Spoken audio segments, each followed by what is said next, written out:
Okay, so we're going to be putting together the vintage purse gift box die set. I absolutely love this one, and from the samples I just absolutely love this one. So it's 9 dies, and you need to die cut out 2 of the main panels here. They're exactly the same, and I've got all my trellis dies already cut out, and then 2 each of these side pieces. So 2 of these, 2 of these, 2 of these, and then a double set of these as well. 1 handle, 1 strap and 1 buckle. That is the die cutting guide.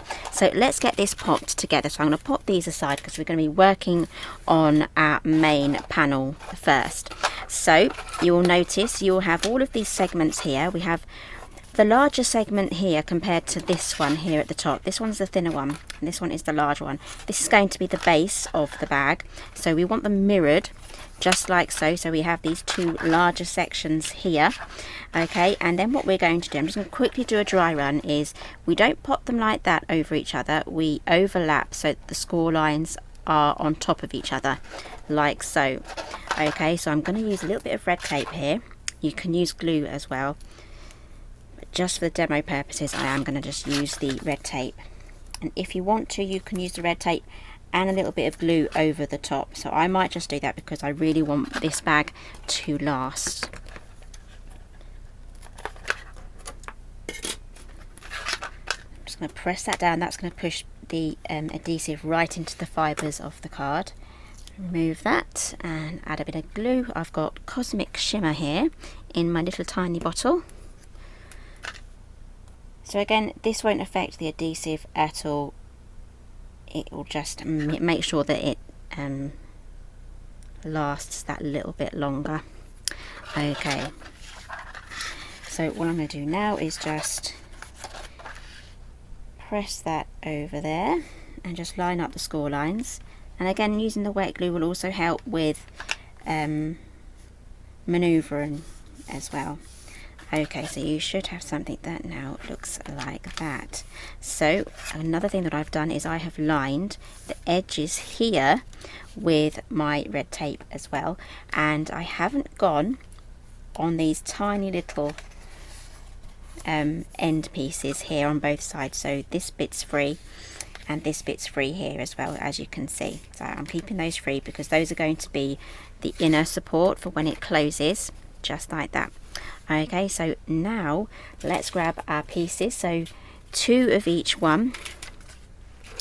Now this is pretty easy to work out where they go because all you have to do is line up the edges. So I know that this side here is the longer side, so I know that that goes there and that will go there. So if you want to, just do a quick dry run here of where all the pieces go before you get started. So I know those 2 are going to go here.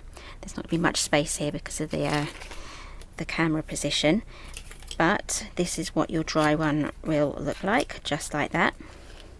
Okay, and again you can always add the red tape along here, but it's just so much easier to just pop it along the inside edge there. Okay, so let's do the first one. Let's remove our tape. And all we simply do is just line everything up. So we have, I'm going to go by this second score line here. So this will be our centre. I'm going to go in from that second score line. And I'm just going to line that up there, just like so.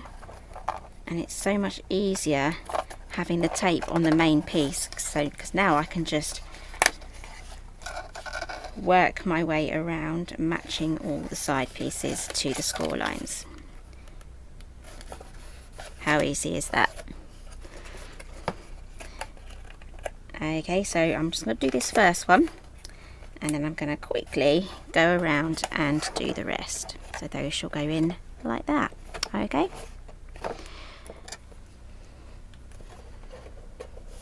Okay, so I've put all this together now and you should have something that now looks like this. So on these little bits here, these little flaps here, you can either have one side outside of the box, or you can fold them all in to meet. It all depends on whether how neat you were popping this bottom section together. So if you weren't so neat in popping this section together, there's nothing stopping you from having this one of the outside flaps here on the outside, and that will still close nicely, and it will make this a little bit sturdier as well. So if you want to go down that way, you can do.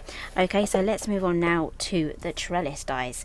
So these are very intricate dies, and you will be needing like a precision plate or something like that. As you can see, I've had some fun with this one already, all of these shapes here. So I've got this set already done. So let's pop all of these out. These are all ready to be popped out now. So definitely I'm going to be using this brush here just to get it all out. It's a lot easier to do it whilst the die is still in. Okay, so I've got all of these all sorted now. I absolutely love these. So we're just going to glue these on just like that. Oh, I've got a little bit there. I just need to fix that just with a little bit of a craft knife here. If you get any little patches like that, you can just use a really sharp craft knife just to get that little bit out there. There we go. And now we can glue those on. So a precision tipped glue bottle will be your best friend for this. So go around all the edges and then add little dots in the center of all of these little fans.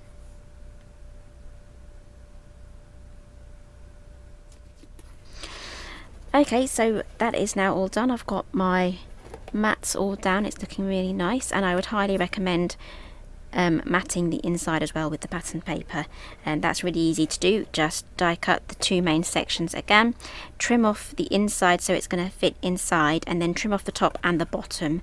Do a few dry runs to make sure that you're happy with the fit, because it's got to go around all of these curves and folds here, and then once you're happy with that, then you can glue that down. So let's move over to the handle. So I've just fed that through here, and I'm just going to glue that in place. So I'm just going to add a little bit of glue just to the bottom there, and then pop that on. There we go. And whilst that is drying, just make sure that's straight. Whilst that is drying, here is the handle. I'll use my bone folder, and I'm just going to curve that. And then we also have some score lines here.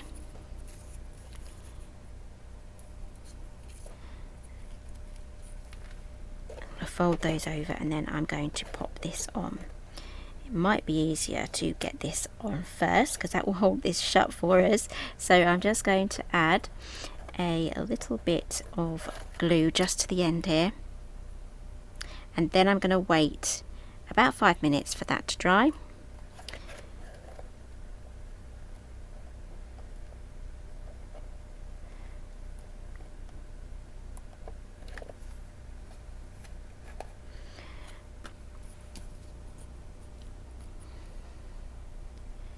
Working on the handle now, so add a bit of glue there to each little end, and then I'm going to pop this on the side where the buckle is connected at the top.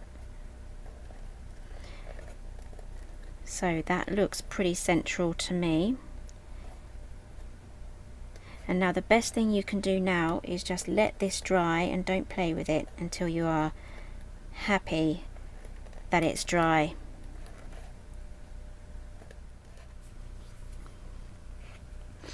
Okay, so now I have a tiny little bit of a Velcro left. I'll show you which ones I use. I use these ones here, and I chopped them in half. If you've been watching me for quite a while, you know that's one of my favourite things to do. So I'm just going to pop this just in the centre here. I'm going to take off the backing.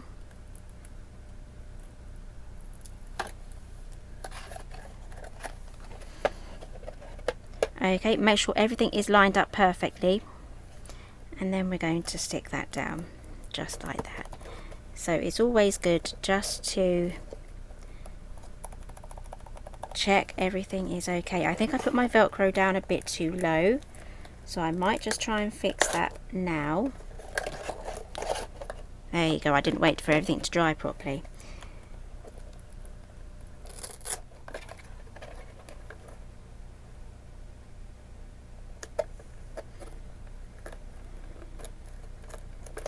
Okay, that is now in the right place, and let's get this fixed.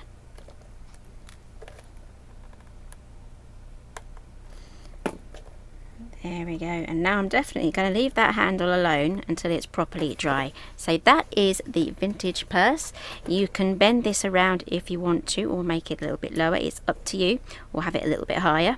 All depends on how you want this to look. So this is the vintage purse, and I absolutely love it.